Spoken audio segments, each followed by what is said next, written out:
Muito bem, sejam muito bem-vindos ao The Best Cast, o podcast do Limite, que é a revolução em 48 horas. Eu sou o Cauê Boniti. Patrícia Bisolara. Fernando César. E hoje vamos falar sobre por que o nosso jeito funciona e o seu jeito não funciona. Vamos dar continuidade para o nosso papo do vídeo anterior, né? Sim, se você não assistiu o nosso vídeo ou não ouviu o nosso podcast da última semana, vamos deixar o link disponível aqui para que vocês possam acompanhar e perceber que tem toda uma continuidade, todos os assuntos estão relacionados com o nosso trabalho, né, Fê? É isso aí. Muito bem. Paty, quer começar com a primeira pergunta aí para o Fernando? Então, Fernando, por que o seu jeito não funciona? Porque o jeito do outro não funciona, né? Por que o jeito do outro não funciona? Às vezes as pessoas falam assim, não, eu tô bem, eu tô legal, eu tô vivendo a vida do meu jeito e assim eu vou levando, né?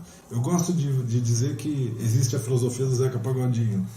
A filosofia do Zeca Pagodinho, muita gente adere, deixa a vida me levar. E as coisas vão acontecendo.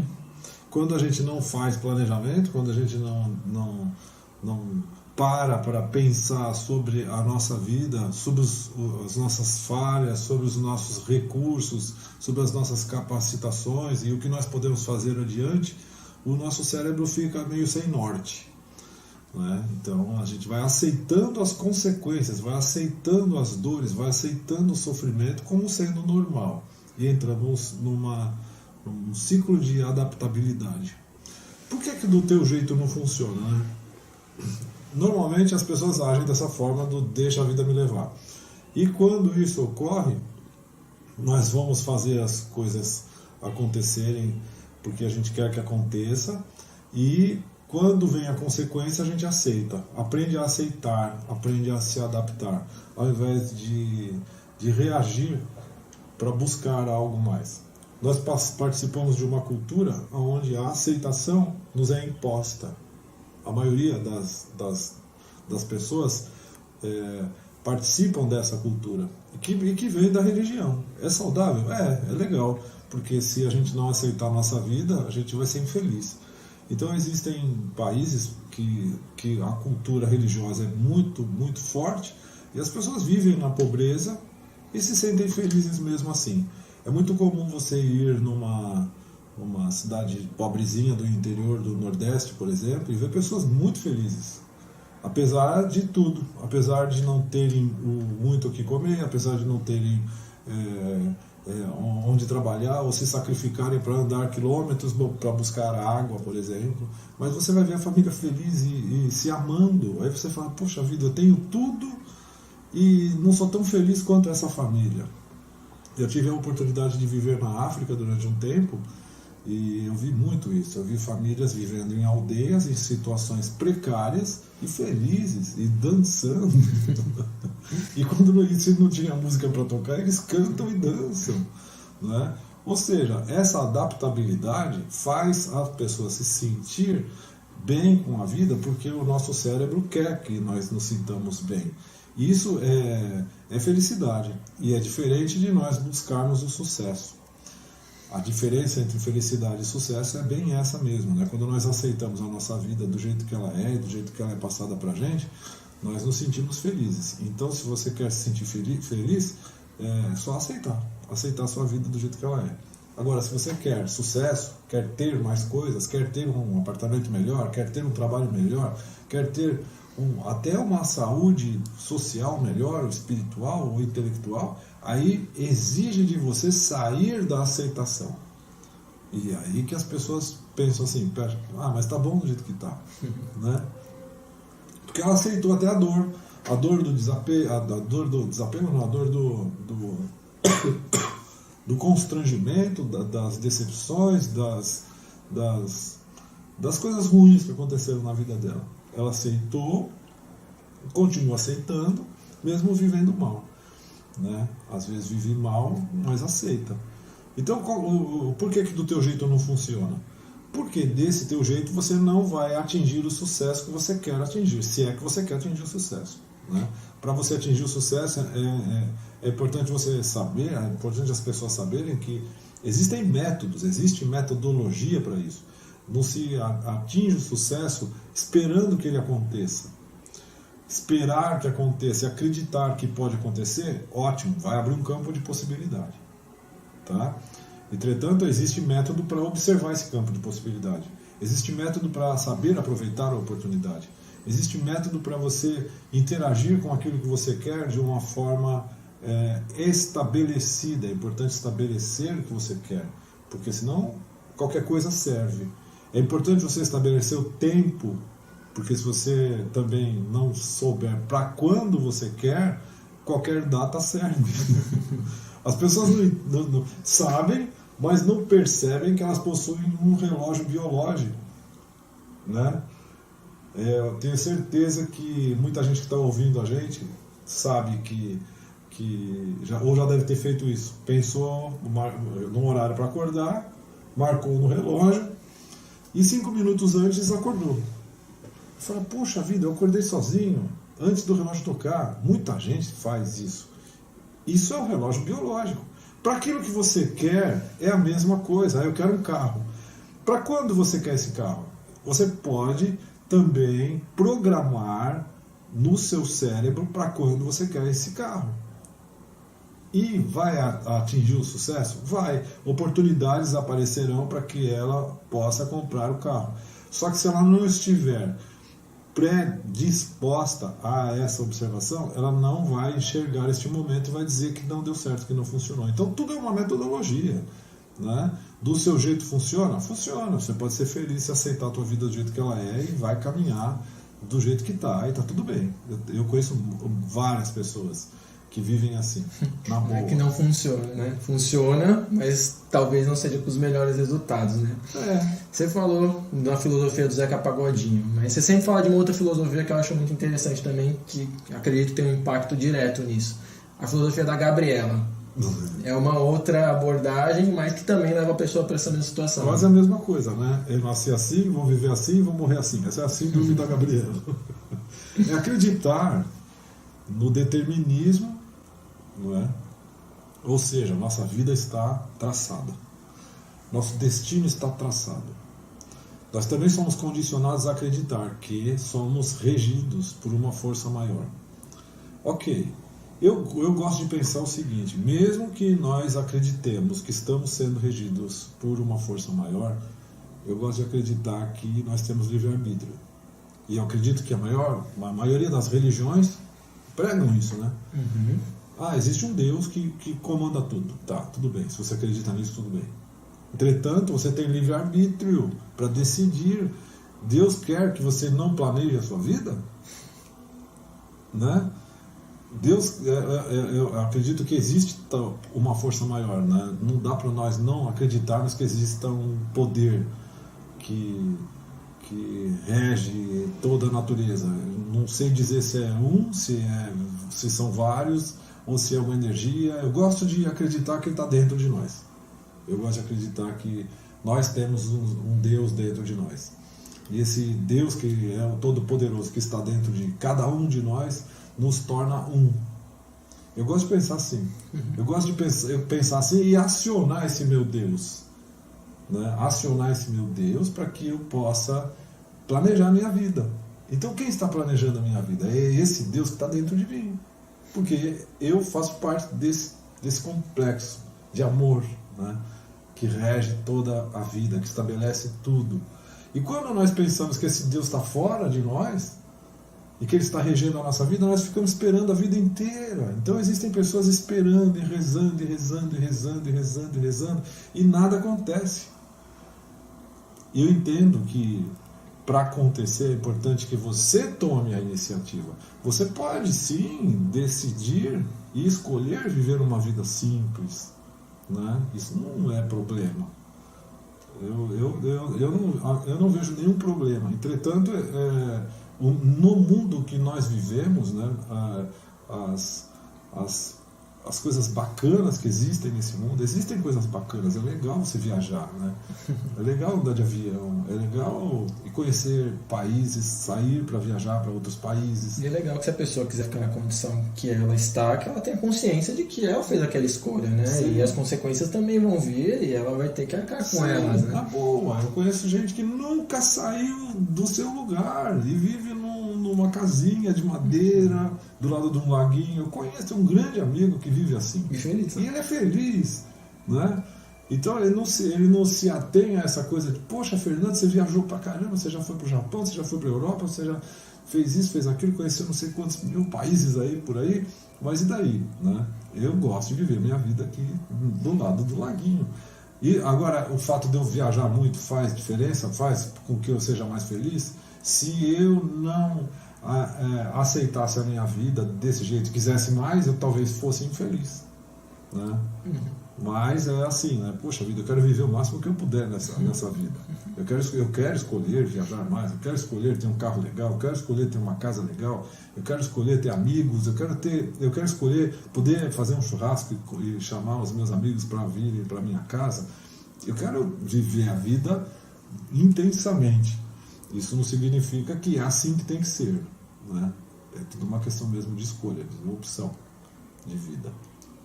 E também a gente não pode esquecer aquele cara que tem a vida bacana, que viajou tudo, mas que não se sente verdadeiramente realizado, que não sente essa felicidade, por essa ausência da consciência e do que ele de fato quer para a vida dele. Então, o material, as conquistas, as riquezas, ele tem todas, mas talvez não tenha a plenitude que traz essa realização para ele. Estar bem em todos os setores da vida vão levar a pessoa a sentir-se bem, ou se estiver com todos os setores equilibrados, um pode afetar o outro, né? Então é comum, às vezes, a pessoa focar num determinado segmento da vida dela, do trabalho, por exemplo, porque é a cultura do trabalho. Existe essa cultura do trabalho, principalmente no sul do Brasil. No sul do Brasil tem que trabalhar e acordar cedo e dormir tarde, e é aquela cultura de Deus ajuda quem cedo madruga, é aquela cultura de vão dormir cedo porque amanhã tem que acordar cedo. A pessoa só se sente boa de verdade se ela está produzindo alguma coisa profissional, né? Sim, é legal? É legal. Lá nos Estados Unidos o pessoal trabalha 16 horas por dia e etc. Tudo bem, é um foco que vai estabelecer uma vida farta para muita gente, porque quanto mais você trabalha, e dependendo das suas estratégias, você vai ganhar dinheiro, e isso tudo vai reverter em uma boa casa, um bom lazer, etc. Vai desequilibrar as outras, né? Mas, por outro lado, você pode ficar ausente dos filhos, ausente da esposa, Vai ser ausente do farto marido. De dinheiro, mas de felicidade. Pois é. E aí vai faltar o outro lado que é tão relevante quanto. Às vezes a pessoa torna-se fria e aprende a lidar com essa distância, aprende a lidar com o desamor, o desapego e etc. Entretanto, muitas consequências acabam tecendo um futuro de arrependimentos, né? Porque às vezes aquele momento que o filho necessitou do pai próximo porque ele estava com problema, o pai estava distante. Aquele momento que a esposa estava também, ele não percebeu que ela não estava bem, que ela estava insatisfeita, ou não teve nem tempo e nem quis perder aquele tempo, né, ou gastar aquele tempo porque ele tinha que trabalhar. Então eu não vou perder tempo, isso é besteira da minha esposa, isso é besteira do meu filho. E aí ele perde a esposa, às vezes o filho cai na droga, ou outro caso até pior, né? E as famílias se desfazem por causa desse tipo de distanciamento. São os detalhes, né, Fê? Que tu sempre comentas. Eu lembro que eu tenho uma história interessante, que eu quando estava lá no Japão, fui convidado para conhecer o Monte Fuji, para subir o Monte Fuji, a escalada. O Monte Fuji é uma montanha maravilhosa lá no Japão, que fica na cidade de Fuji mesmo, e dá até arrepio quando a gente olha aquela montanha gigante. Uma das maiores do mundo, né? É uma das maiores do mundo. E aí eu fui convidado para ir para lá. Aí o rapaz estava do lado, ele disse assim: é besteira ir lá para o Monte Fuji, subir. Eu já fui lá, não tem graça nenhuma. falei, mas como não tem graça nenhuma? Você vai subir uma das maiores montanhas do mundo e não tem graça nenhuma? Eu fui lá, o pessoal vai parando, né, nos estágios e tal, eles vão marcando no cajado. Eu não quis ficar parando, porque, caramba, fica perdendo tempo, eu fui na frente deles. E cheguei lá no topo. O que eu vi lá no topo? Uma nuvem lá embaixo, porque o topo da montanha ultrapassou as nuvens, então eu vi aquele monte de nuvem lá embaixo, que me lembrou Atibaia, Mariporã, lá tem umas montanhas que se você subir, você olha lá para baixo, eu não vi nada demais naquilo. Desci e acabou, é isso que você vai ver lá. Eu falei, meu Senhor, eu pensei comigo, né? Isso representa muito bem a vida. As pessoas que vão devagar, elas vão observando o que há ao seu redor. Vão observando os tipos de pedra, vão observando as pessoas que estão ao redor, vão observando cada estágio, a visão que tem ao redor também. Não é só a montanha, não é só olhar para a montanha, é olhar para a paisagem, olhar para a beleza que está ao redor, né? Até a própria atmosfera. Tem muita coisa que a gente não percebe se nós não formos devagar, se nós não observarmos. E aí quando você chega lá no topo, onde é o foco do teu destino, não existe graça. Então muita gente, porque eu quero tal carro, eu quero tal carro, eu quero tal carro, eu quero tal carro, batalha, e como tem o carro, passou um mês, 2, é isso. Muitas vezes toda a parte interessante está no processo, né? Não na conquista. Então a caminhada é muito, muito mais importante e relevante do que o foco. Muita gente fala, foco, tem que ter foco. Sim, mas calma aí. Se você só estiver ligado no foco, você acaba observando menos o que está ao seu redor. E aí você perde. E é aí que eu falo, você vai perder o crescimento do teu filho, vai perder a relação com a esposa. Quando vê, nossa, você já está cheio de ruga. Você ficou velha rápido. Você não vai perceber a evolução das pessoas, né? E que é importante. Você vai nem lembrar de momentos importantes da vida. Então, a vida é legal. É importante que a gente perceba que o que está acontecendo ao nosso redor é legal. É gostoso a gente estar presente na nossa vida intensamente para perceber as coisas que estão acontecendo ao redor e não ligado no foco. Porque senão você vai condicionar a tua vida. Só quando eu chegar lá é que vai ficar legal. É aquela coisa, quando eu trocar de carro vai ficar legal. Aí sim minha vida vai ser legal. Mas quando eu trocar de apartamento, aí vai ficar legal. Né? O professor Clóvis de Barros faz uma analogia fantástica disso da formação da pessoa, né? Ele vai primário, mas quando chegar no ginásio é que vai ser legal. Aí chega no ginásio, não, mas vai ser no ensino médio, não, vai ser na faculdade, vai ser no emprego, vai ser quando eu for promovido, quando eu for diretor, etc. E passa a vida inteira e a pessoa não curte o processo, a caminhada, o estágio. Né? A caminhada é tão importante, eu não vou dizer que o foco não é importante, é importante. A obsessão, né, em querer algo é importante. Entretanto, se você não tomar cuidado, você é tomado por essa obsessão e não vê o que está acontecendo ao seu redor. Você perde. E pior ainda, não comemora quando consegue, porque aquilo já é como tu falaste, né? Conquistou o carro, cadê a graça? Não, agora eu quero a casa maior. Aí vai pra casa e acaba não comemorando o carro. E uma das melhores coisas da vida é comemorar, seja as pequenas ou as grandes coisas. Então a pessoa acaba se frustrando só sempre em busca do mais. Se a gente for associar esses exemplos todos a essa discussão, né, do que a gente estava falando dos setores, né, das 5 saúdes, que é um tema que a gente vê constantemente lá no Limite, né, a gente pode dizer que é uma pessoa que foca demais em uma das saúdes e desequilibra todas as outras, né? A gente está falando de 5 saúdes, a pessoa muitas vezes só olha para o profissional, né, para o financeiro, para o econômico. Pode observar. E esquece da família, do social, esquece do espiritual ou das pessoas que são intelectuais. As opções acabam levando você a um distanciamento, dependendo do caso. Então, se eu tenho um trabalho e minha esposa não participa do trabalho comigo, por exemplo, e eu estiver focado no trabalho, eu vou me distanciar da minha esposa. E no espiritual a mesma coisa. Eu passei por isso. Eu me envolvi na espiritualidade, na religiosidade, E isso para mim era a chave do sucesso. Houve um momento na minha vida que isso para mim era a chave do sucesso. E eu sou obsessivo quando eu quero alguma coisa. E quando eu acredito em algo. E foi assim que eu fiz. 5 vezes por semana eu me dedicava à religião, à espiritualidade. Eu chegava a atender pessoas por dia, em média 30 pessoas por dia. Porque para mim aquilo era a minha vida. Eu tinha que me dedicar àquilo. Eu acreditava realmente que aquilo iria fazer bem para a minha saúde mental, espiritual, e isso seria bom para a minha família. Os pais fazem isso, eles trabalham muito porque eles acreditam que isso vai ser bom para a família deles, vai ser bom para os filhos, vai ser bom para a esposa, né? Então, quanto mais eu trabalhar, melhor será para a minha família. Quanto mais eu me dedicar à espiritualidade, à religiosidade, melhor será para a minha família. A intenção era positiva.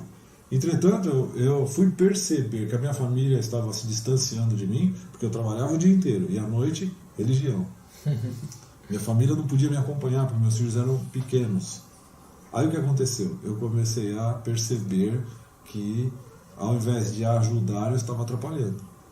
Você entendia que aquilo era muito necessário para equilibrar a sua família, e na verdade a sua família estava ficando de lado porque você estava com foco total no trabalho e na religião. Exatamente. Eu estou com a minha cachorrinha aqui. Para quem não conhece, essa daqui é a Melanie. Olha aí, tá participando. Está participando. Quarta participante do Quando The Nest Cast. Quando eu começo a conversar muito, ela fica com ciúme. Não então tá conversando com ela, né? Então eu vou deixar ela aqui de lado. Quem sabe ela faz uma pergunta aí. Eu vou deixar aqui de lado, faz tchau pra galera e tal. Tchau, e deixa ela aqui agora. Participação mais do que especial. Participar. Paty, qual que é a sua próxima pergunta pro Fernando? Então, Fernando, e a pessoa quando ela tem um estado de meia consciência, digamos assim, de que sabe que está vivendo no automático, mas não consegue se desvincular disso, quer fazer diferente, mas as suas ações acabam entrando no automático e não faz nada diferente, ou seja, só pensa em fazer diferente, mas não faz. Como? Legal essa pergunta. Como sair disso? Ok. É legal quando a pessoa percebe que ela entrou no estado de automatização. E elas vão perceber isso ao chegar ao final do ano e perceber que o Natal já chegou. O grau de consciência, para cada um, existe um estágio, né, de sensação de tempo. Inclusive, nós vamos falar de tempo aí num episódio da oficina Limite, né? Em breve. A sensação de tempo ela está relacionada com o teu grau de atividade e emocional. Ou seja, quando você está vivendo uma emoção muito frustrante, você quer que passe logo. Então você observa o tempo. Quando você não observa o tempo, ele passa rápido. Né? Se você ficar olhando para o relógio, ele demora para passar. Né? Fica olhando o ponteiro, nossa, leva uma eternidade. Mas quando você não olha para o relógio, o que o teu cérebro quer fazer? Então existe um processo dentro do nosso cérebro, eu gosto muito de falar do sistema límbico, que trabalha para fazer com que você sobreviva e tenha o menos estresse possível, né? Ele está ligado na tua sobrevivência e na tua reprodução. É isso que ele quer, o resto não interessa. Então não interessa para o sistema límbico se você está curtindo a tua vida. O que importa para ele é que você está sobrevivendo, está reproduzindo. É isso que importa para ele. Não importa se está legal, se não está legal, se você está em depressão, se você está frustrado, se está estressado. O importante é que a sua espécie está sendo mantida na Terra. O que importa é que você está sobrevivendo.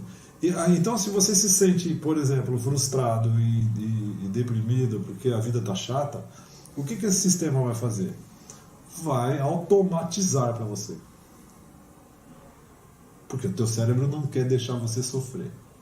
O importante para ele é que você sobreviva. Então, o que ele faz? Automatiza. Faz com que você sinta que aquela coisa chata, ou ele tira você da coisa chata, é aquela coisa, você acorda cedo, você tem academia para fazer. Aí o límbico fica falando para você assim, não, dorme mais um pouco, desliga esse relógio aí. Pra que você vai levantar? Tá tão gostosa essa cama. O racional vai dizer para você assim, vai que é importante, é legal, teu corpo vai ficar mais saudável, tua vida vai ser melhor, você vai ter mais resistência física e tal. Mas o límbico vai continuar querendo proteger você, porque isso não é legal. E vai querer manter você na cama. Isso acontece o tempo todo e faz você procrastinar, né? Deixar para fazer depois, e você acaba não fazendo nunca. Né? Então a automatização é para ajudar você a sofrer menos. Quanto mais automático, menos você sofre. Entretanto, menos você percebe a vida passar. Então é chato andar de elevador? É, porque você fica lá dentro daquele quadrado esperando a porta abrir. Não é chato? É, não é? Vai passar rápido. Por quê? Porque você não... O teu cérebro, na hora que você entra no elevador, ele se hipnotiza, ele entra num estado de expectativa da porta abrir. Não interessa o tempo que tu vai levar. E aí a porta abre. Você não tem noção de tempo, você desce em qualquer andar, mesmo que esteja no andar errado. E muita gente desce no andar errado. Então nós vamos sendo automatizados o tempo todo para que nós não consigamos perceber a dor. Então quanto mais você introduzir dor na tua vida, menos você vai perceber a vida. Tá? Você não vai perceber o mendigo deitado na rua, você não vai perceber coisas que talvez sejam relevantes para o teu aprendizado, que você identifica como sendo feio, ou que vai te magoar, que vai te fazer sofrer, que vai te fazer deprimir, que vai te fazer sentir-se mal. O teu cérebro vai te desviar desses temas, desses assuntos, justamente para manter você feliz e vivendo, né? Porque o que o teu cérebro quer é que você viva e que você se sinta na boa. Fica na boa e tal. E a gente pode chamar de zona de conforto também, né? Que é um termo... Zona de conforto. Talvez até mais comum. Essa é a famosa zona de conforto. Que o teu cérebro vai fazer de tudo para você vivenciar. Então não sai daí do teu lugar, não sai da tua cidade, não sai do teu bairro, não sai da tua casa. Fica aí. Pra que você... Inclusive essa frase eu gosto muito, que eu ouço muito em Santa Catarina. Dá muita incomodação. A pessoa tem o hábito de falar isso. Às vezes eu falo, poxa, por que você vai buscar informação a respeito desse produto? Você pode buscar encontrar algum detalhe que vai fazer diferença e que... mas dá muita incomodação. Dá muita incomodação. É melhor deixar assim, do jeito que está. Então é isso. Para que ter incomodação? Isso mantém você no seu lugar. E quem que está falando que dá muita incomodação? É o límbico, que é para te proteger, que é para manter você hipnotizado e deixando a vida passar rapidamente. Inclusive uma boa analogia disso é o filme Clique. Eu sempre falo para as pessoas, assista o Clique. O Clique é um filme que mostra bem isso, né? É com Adam Sandler. O Adam Sandler, ele tem um controle remoto que ele consegue passar rapidamente as cenas, as coisas ruins que estão acontecendo na vida dele. Aí o próprio controle remoto automatiza e passa. E ele não vê passar mais. Quando vê, ele tá velhinho já. E arrependido, porque caramba, eu não vivi. Eu não vi meus filhos crescerem, eu não vi minha esposa, eu não vi meu cachorro. A vida passou muito rápido. Eu consegui atingir tudo que eu queria financeiramente, prosperei e tal, mas a vida passou. Então eu aconselho sempre as pessoas a assistirem esse filme para entender o que significa viver no automático, viver hipnotizado. A vida pode levar a pessoa a esse estágio. Né? E até o final, mais ao final do filme, quando ele se dá conta, tem esse insight aí de que a vida passou, pra mim é uma analogia muito forte do que a gente vê no próprio Limite, né? As pessoas saindo de lá, como as pessoas saem, nossa... mas ainda é em tempo, né? De recuperar o que ficou para trás. Porque é esse o insight que as pessoas têm. Então, enquanto tu falavas aqui do filme, mesmo já tendo visto várias vezes o filme, eu pensei, nossa, é uma analogia perfeita de como as pessoas estão ao final, no domingo, ao final do treinamento no Limite. As pessoas realmente se dão conta, né, de que ainda tem tempo de fazer as coisas, mas ao mesmo tempo elas falam, caramba, se eu tivesse feito esse treinamento 10, 15 anos atrás, minha vida teria sido completamente diferente. Mas estavam no automático, né? Estavam no automático. lá ela consegue sair do automático, né? No limite a pessoa consegue sair do automático e observar a sua vida ao redor, observar o que fez, o que não fez, e esses detalhes que são fundamentais não são percebidos pelas pessoas que não participam do limite. Por isso que muita gente se assombra até, né? Fala, como será possível, né? 45 horas, ou melhor, 47 agora, né? 47 horas. Como pode em 47 horas as pessoas terem toda essa noção? Pois é exatamente isso. A sensação de arrependimento é terrível, dói. Ao mesmo tempo, as pessoas pensam assim, poxa vida, ainda bem que agora eu acordei. Pois é, ainda está tempo, né? Ainda bem que agora eu acordei, agora outra eu vou poder frase fazer clichê algo. que a gente ouve muito, porque eu não fiz antes. Mas porque eu não acordei antes. Mas esse é um dos motivos porque o nosso jeito funciona? Exatamente, Cauê. Por quê? Porque nós vamos levar a pessoa à sua forma que nós chamamos de estado de observação, né? Nós levamos as pessoas ao estado de observação. E sempre vão me perguntar, mas eu posso fazer isso sozinho? Pode, é mais difícil, talvez mais doloroso, talvez leve mais tempo, né?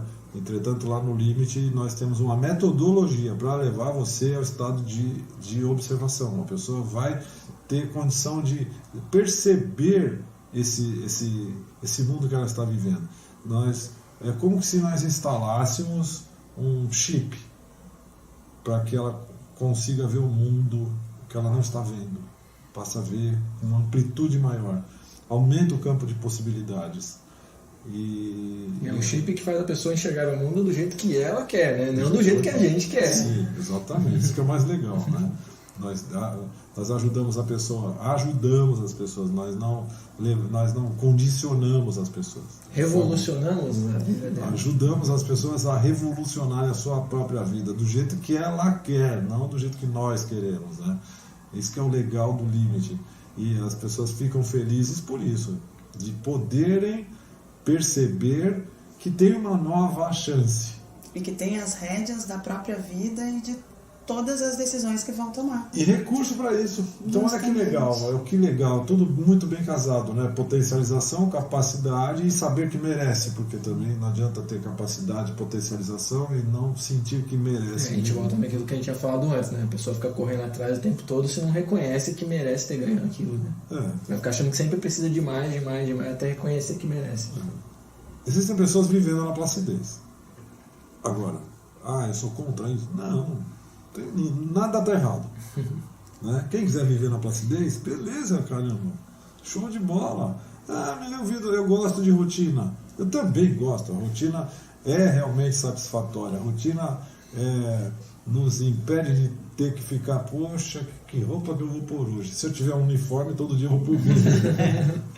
Não é legal? Por que o uniforme é legal? Porque você não precisa pensar que roupa que eu vou pôr, você vai lá e põe o uniforme e vai embora. Sabe, tem casos que nem o Mark Zuckerberg, que usa a mesma roupa todo dia, ele fala que um dos motivos é porque ele tem que fazer muitas decisões ao longo do dia dele. Então, se ele puder eliminar algumas, já vai ajudar ele a ter mais clareza quando vai fazer.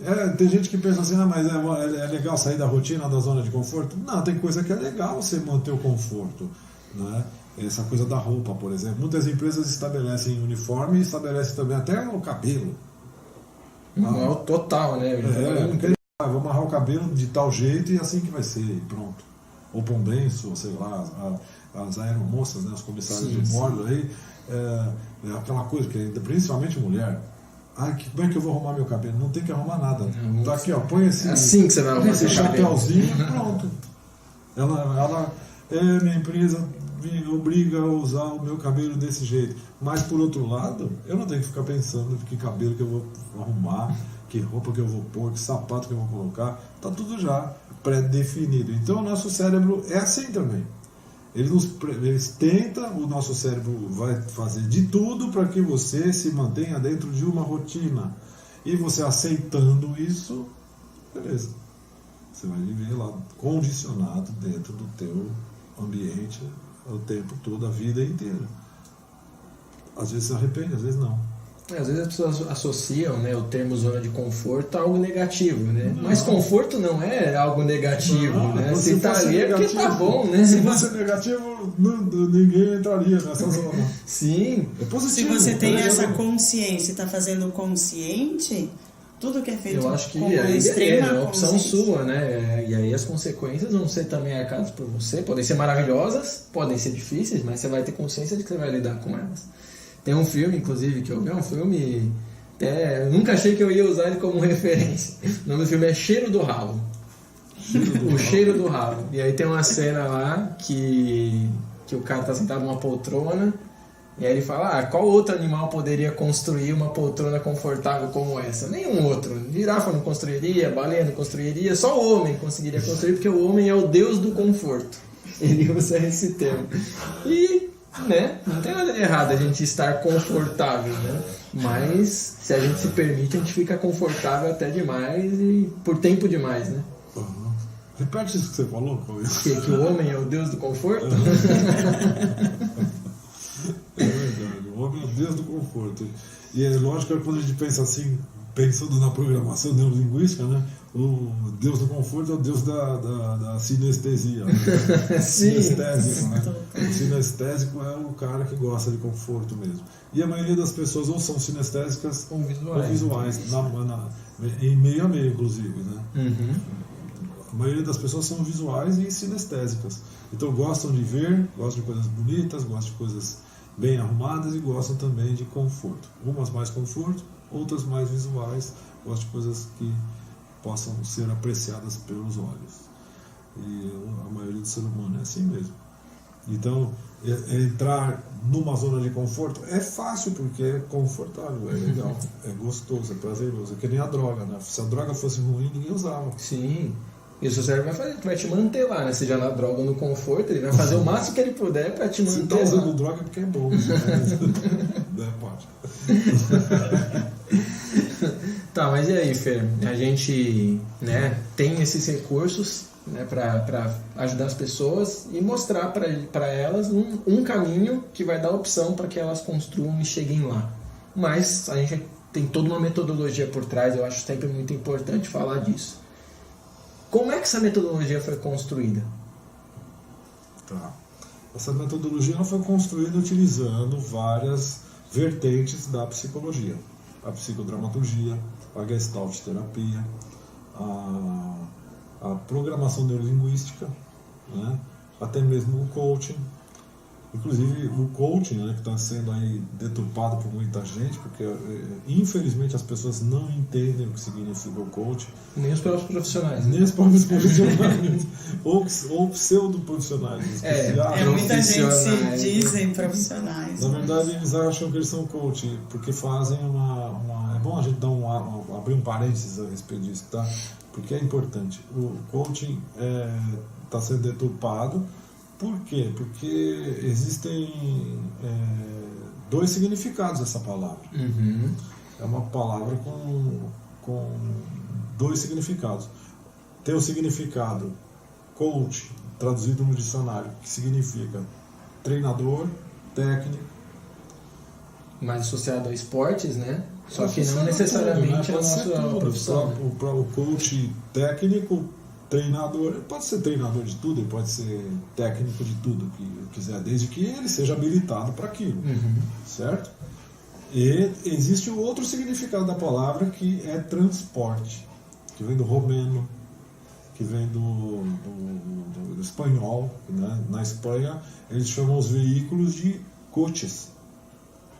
Então é comum lá o espanhol, eu quero um coche, ele quer um quê? Ele quer um veículo. Então o coach, que é o profissional de coach, vem do significado de veículo, de transporte. Até mesmo nos Estados Unidos essa palavra tem dois significados. É comum a gente ver em ônibus escolar americano escrito coach, ou coach, né? Agora o brasileiro é muito legal, né? O brasileiro é engraçado. O brasileiro, quando viu aparecer coach aqui, coach ali, ele falou, opa... Foi lá no dicionário, viu que coach é igual a técnico, treinador, e falou, eu também sou coach. Eu manjo tudo dessa Eu minha vou área. treinar o pessoal a fazer bolo. E as pessoas que viram esses caras fazendo essas propagandas nas redes sociais, etc., não entenderam e passaram a entender também que coach é treinador, que coach... E aí bagunçou tudo. Porque aí tem coach que traz o seu amor de volta. Tem o coach que faz mandingas e tal, e cura isso e cura aquilo. Tem coach quântico, porque na cabeça deles o coach é um mentor, é um treinador, é um especialista. E não é.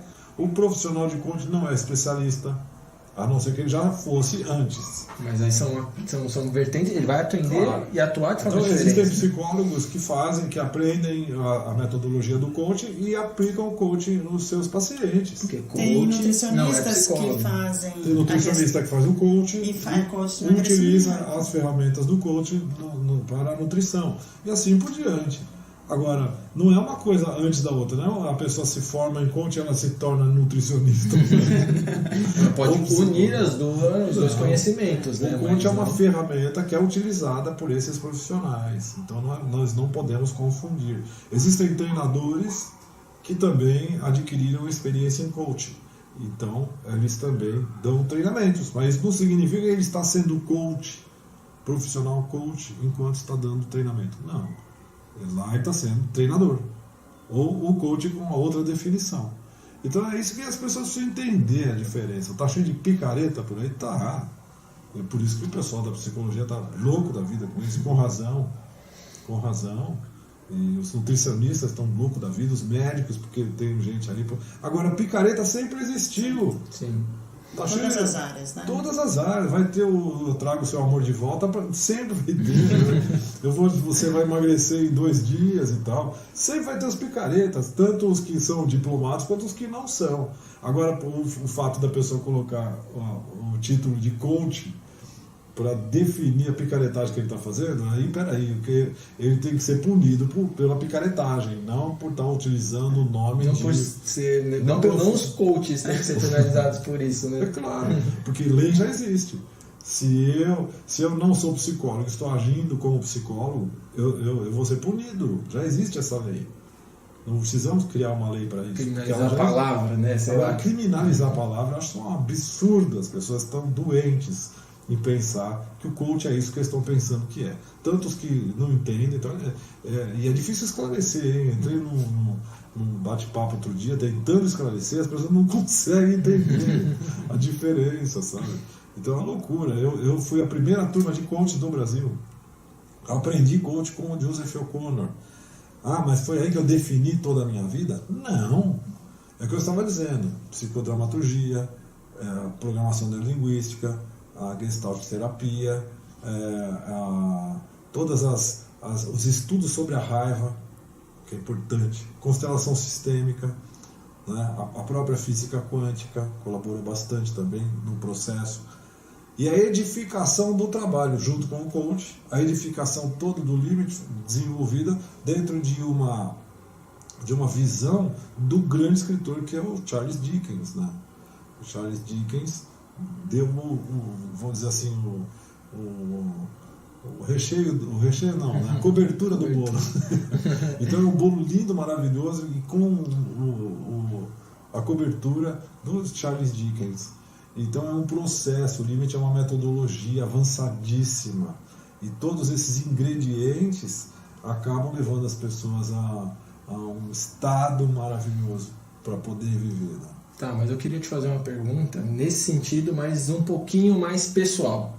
Porque você precisou passar por esse processo todo, né? Você até mencionou nesse nosso bate-papo a questão do seu envolvimento espiritual, que, né, se focou demais e trouxe consequências. Então você precisou passar por esse processo todo de não saber, né, de ver que o seu jeito estava dando errado, para encontrar e construir essa metodologia do jeito que funciona. Como é que foi isso? Bom, Cauê. Bom, então é o seguinte, né? Eu estudei muito espiritismo e vivenciei o espiritismo mesmo, para valer. E até hoje acredito muito na ciência espírita. Quero acreditar na reencarnação. Quero acreditar que a gente vai ter vai ter outras oportunidades. E numa vida no além, né? Eu quero acreditar nessa possibilidade. Então eu vivenciei muito, não só o espiritismo, mas outras religiões. E enquanto estava passando por dificuldades empresariais, eu fui buscar ajuda. E claro, buscar ajuda nas religiões que faziam parte da minha vida. E é comum as pessoas fazerem isso, né? E normalmente o que eles dizem a você, em todas as religiões, quase sem exceção, ou é a vida assim mesmo, você deve aceitar, Deus está fazendo o que é o certo para você, né? Isso no catolicismo é assim, e muitas vezes nas religiões evangélicas é assim também. E nas outras religiões podem dizer para você que você está com obsessores, e aí você tem que orar. Eu fiz tudo o que disseram para fazer. Eu orei. E eu nunca tive muita distinção. Sempre gostei na época, né? Eu curtia Deus, curtia o Evangelho, e fui criado como católico durante toda a minha infância e parte da minha adolescência, e depois, ao me envolver com o espiritismo, era lá que eu buscava ajuda. E o espírita acredita no karma, né? Ou seja, você já vem com uma dívida e acredita que deve pagar por essa dívida, e assim nós escolhemos. Eu acho legal essa lógica de você acreditar que pode ter uma chance de voltar, reviver e pagar pelas dívidas do passado. Acho bacana essa ideia, e na época eu achava muito bacana. E o que me dizia que eu tinha um karma, e que eu tinha que aceitar esse karma, ou seja, tinha que apanhar, porque fazia parte da minha vida.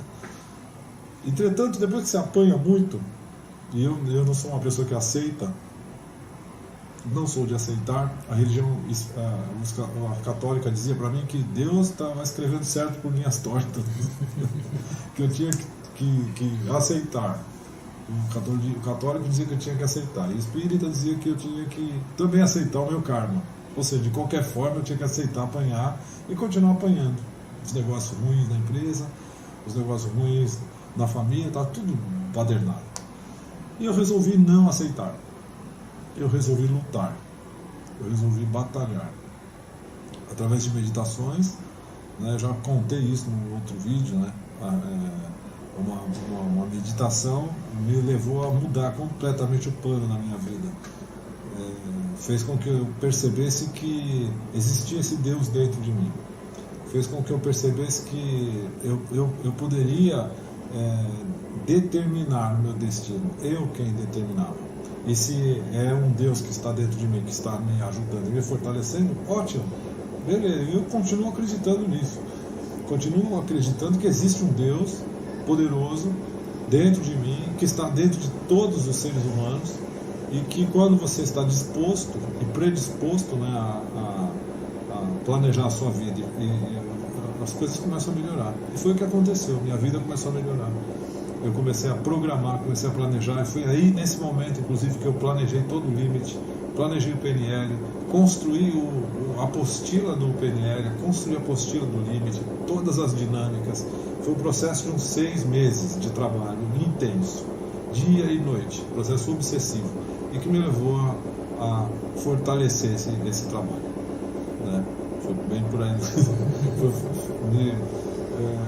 Eu diria que a minha não resistência acabou me levando à condição que eu estou hoje, num grau de compreensão de mim mesmo muito melhor, e eu gosto de passar isso para as pessoas, né? É o que eu gosto de fazer lá no Limite, é o que eu gosto de fazer no PNL, por isso o nosso treinamento é exclusivo, porque eu não passo só a história que eu li para as pessoas, eu passo a minha vida, né?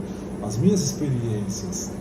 E é diferente você falar do que você viveu, você levar as pessoas a viverem coisas que sejam semelhantes a uma vida real, do que você desenvolver um trabalho baseado somente em livros, somente em teorias. O depoimento de alguém que não sabia como chegar lá, né? Que fazia do jeito errado e que conseguiu desenvolver um jeito certo. Resultado, de verdade.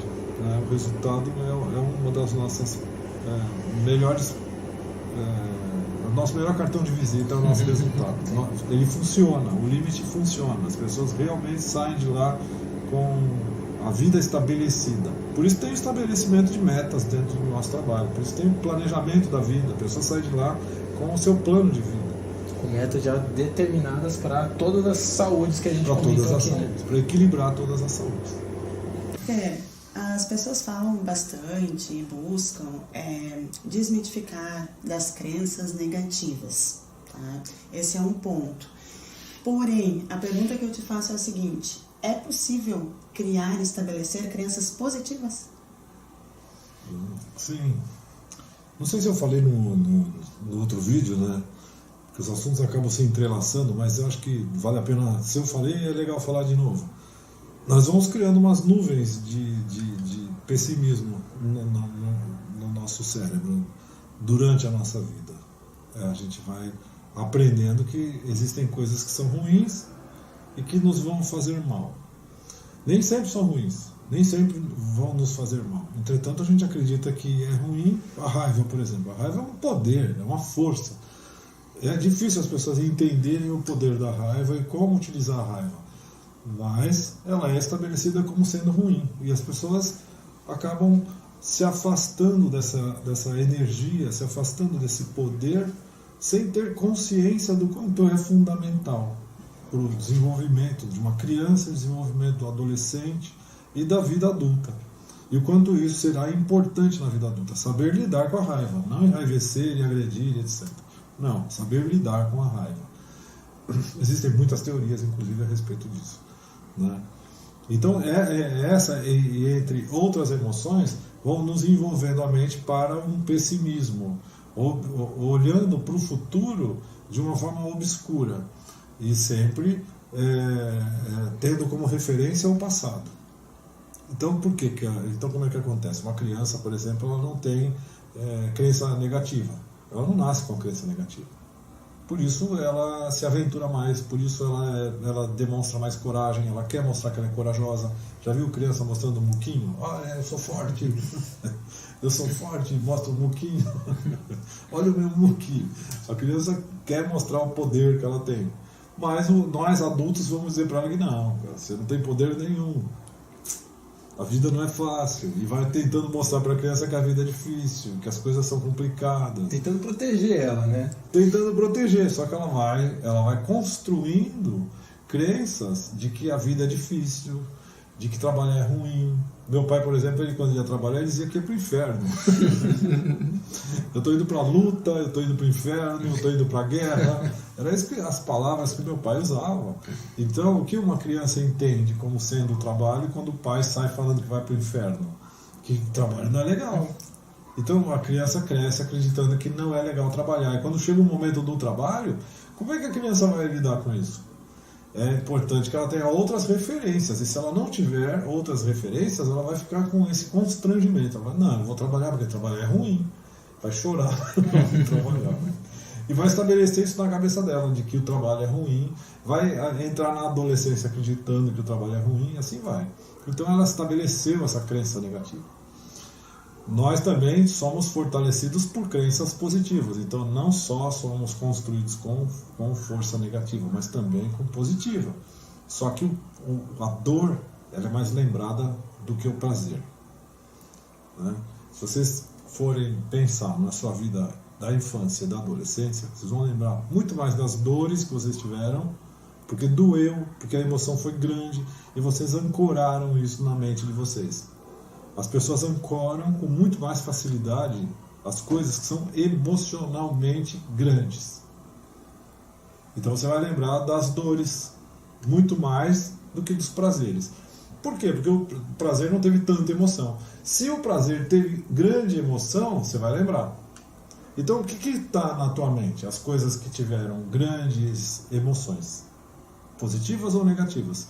Como a maioria das coisas que faz com que as pessoas tenham grandes emoções são negativas, então o que fica na mente da pessoa são o quê?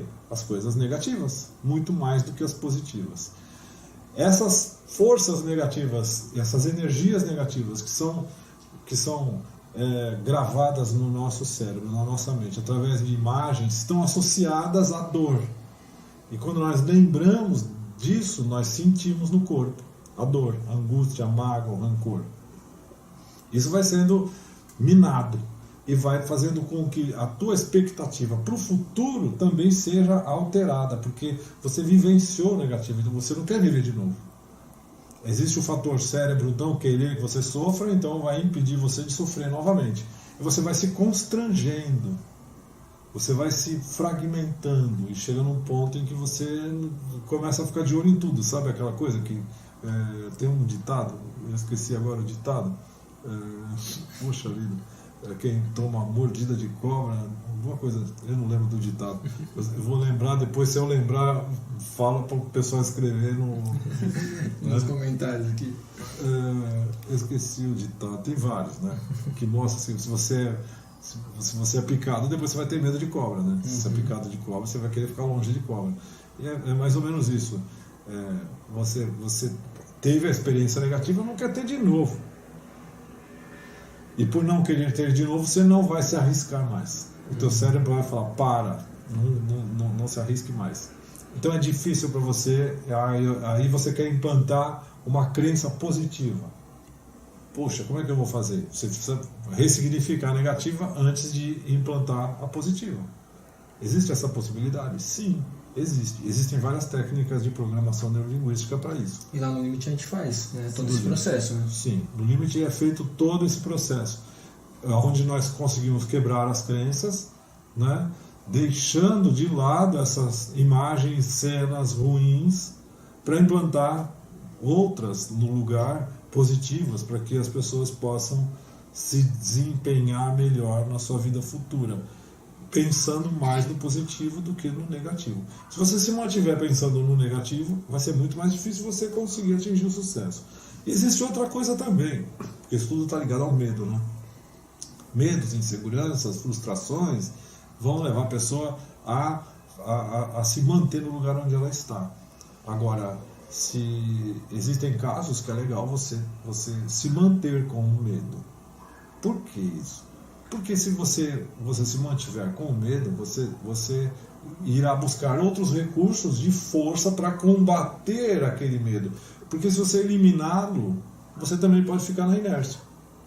Dá um exemplo. Eu gosto muito do exemplo da montanha-russa. Não tem graça nenhuma você ir para uma montanha-russa sem medo nenhum. Não tem graça. Você vai ficar sentado lá e aquele sobe, desce. E aí chega ao final, tá todo mundo, nossa, foi demais, caramba! A sensação de ter vencido aquela grande barreira que é aquela grande montanha-russa. Conseguir, né? Vencer. Enquanto que se você não tiver medo nenhum, qual a sensação ao chegar no final da montanha-russa?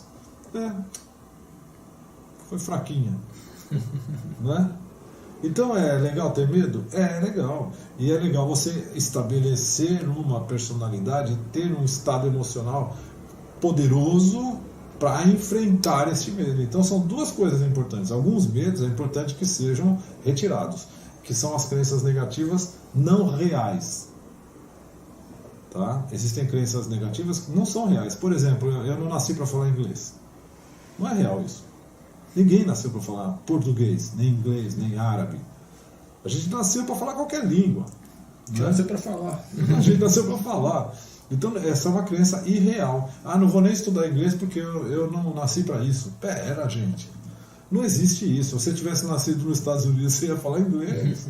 Uma coisa que afeta muita gente, né? Eu não sei falar em público. Quando começa a falar, eu não nasci para falar em público. Eu não sou assim. Eu não nasci para isso.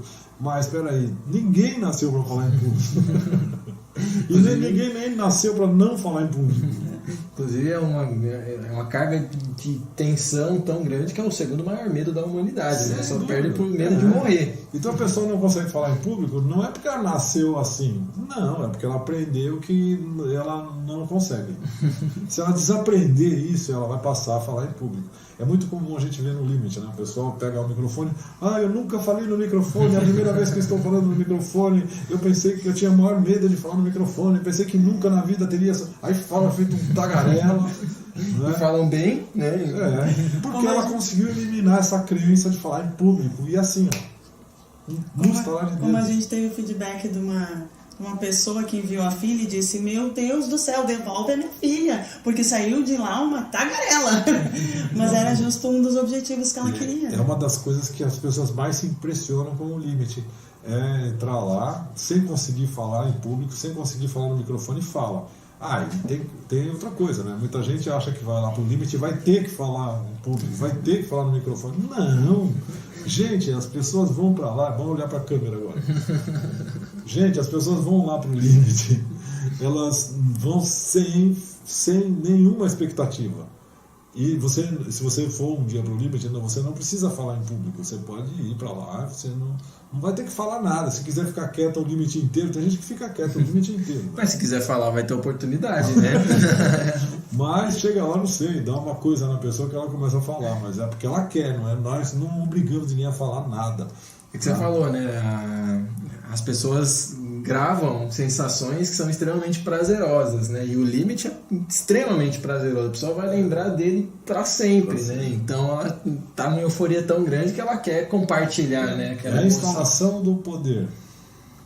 Então não adianta só você eliminar a crença negativa. É importante implantar também recursos de poder, porque senão a pessoa vai ficar na placidez, né?